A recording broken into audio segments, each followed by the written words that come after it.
Hello दोस्तों, good morning. स्वागत है आपका अपना चैनल हाई देवभूमि जी के क्लासेज में। दोस्तों, आज हम लोग मौलिक अधिकार पढ़ेंगे जो कि भाग 3 में आता है, अनुच्छेद 12 से लेकर के 35 तक। दोस्तों, हम लोगों ने समानता का अधिकार पिछली वीडियो में अनुच्छेद 14 से लेकर 18 तक पढ़ चुके हैं। आज हम लोग शुरू करेंगे आर्टिकल 19। देखते हैं कि आर्टिकल 19 में क्या है। दोस्तों, मूल संविधान में स्वतंत्रता 7 थी। दोस्तों, मूल संविधान में कितनी थी? 7। वर्तमान में कितनी है? तो 6। वर्तमान में पूछी तो 6 है। देखिए, संपत्ति के अधिकार को 44वां संविधान संशोधन 1978 के तहत इसे हटा करके भाग 12 अनुच्छेद 300 के ए में रख दिया गया है। दोस्तों, जो कि अब एक संवैधानिक अधिकार है। आर्टिकल 19 क्लोज 1 के सब क्लोज 1 कहता है दोस्तों, वाक एवं अभिव्यक्ति की स्वतंत्रता। क्या बोलता है? वाक एवं अभिव्यक्ति की स्वतंत्रता। बी बोलता है शांतिपूर्वक सम्मेलन की स्वतंत्रता, शांतिपूर्वक सम्मेलन करने का स्वतंत्रता। सी बोलता है दोस्तों संघ बनाने की स्वतंत्रता। सी क्या बोलता है? संघ बनाने की स्वतंत्रता। डी बोलता है अबाध संचरण की स्वतंत्रता। अबाध संचरण को 2 भागों में बांटा गया है दोस्तों, एक आंतरिक संचरण और दूसरा बाहरी संचरण। आंतरिक संचरण का मतलब हुआ अपने देश के अंदर, और बाहरी संचरण का मतलब हुआ देश के बाहर। कहीं भी आप आ सकते हैं और जा सकते हैं, जो कि आप लोग को आर्टिकल 21 में भी पढ़ने को मिलेगा। दोस्तों, देश में कहीं आने जाने या बसने की स्वतंत्रता। संपत्ति मतलब कि आर्टिकल 19 क्लोज 1 का सब क्लोज ए जो है दोस्तों, एफ, इसको सब क्लोज 1 का एफ को हटा करके, संपत्ति का हटा करके आर्टिकल 300 के ए में भाग 12 में रख दिया गया है। दोस्तों, जी कहता है जीविकोपार्जन हेतु व्यवसाय करने का अधिकार। तो चलिए दोस्तों, आज हम लोग देखेंगे वाक एवं अभिव्यक्ति की स्वतंत्रता, जो कि 19 क्लोज 1 का सब क्लोज ए है। दोस्तों, तो देखते हैं वाक एवं अभिव्यक्ति की स्वतंत्रता किसे कहते हैं। तो वाक एवं अभिव्यक्ति की स्वतंत्रता का मतलब हुआ दोस्तों अपने विचार को रखना या विचार प्रकट करना। आप अपने विचार को बोल करके, लिख करके, चित्र बना करके, कार्टून के तहत या फिल्म के तहत आप अपने विचार को रख सकते हैं। दोस्तों, देखिए, वाक एवं अभिव्यक्ति की स्वतंत्रता में आता है दोस्तों प्रेस की स्वतंत्रता। 19 क्लोज 1 का सब क्लोज ए में आता है प्रेस की स्वतंत्रता। राष्ट्रीय ध्वज फहराने की स्वतंत्रता, राष्ट्रीय ध्वज फहराने की स्वतंत्रता, जो कि नवीन जिंदल भारत बनाम भारत संघ 2004 के तहत इसको जोड़ा गया। दोस्तों, नवीन जिंदल भारत बनाम भारत संघ 2004 के तहत।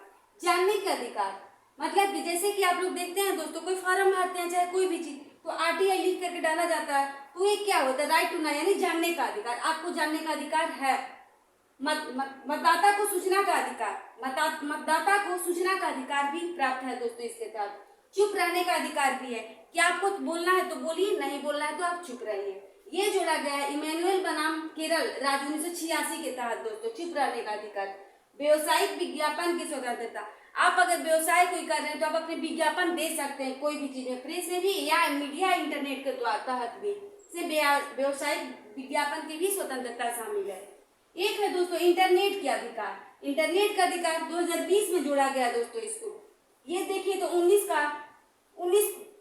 क्लोज 1 का सब क्लोज ए में भी इसको रख सकते हैं और 19 का जी में भी रख सकते हैं पेशा के रूप में। दोस्तों, क्योंकि इंटरनेट के तहत भी पेशा किया जाता है दोस्तों, व्यवसाय किया जाता है, इसलिए इसको दोनों में रख सकते हैं।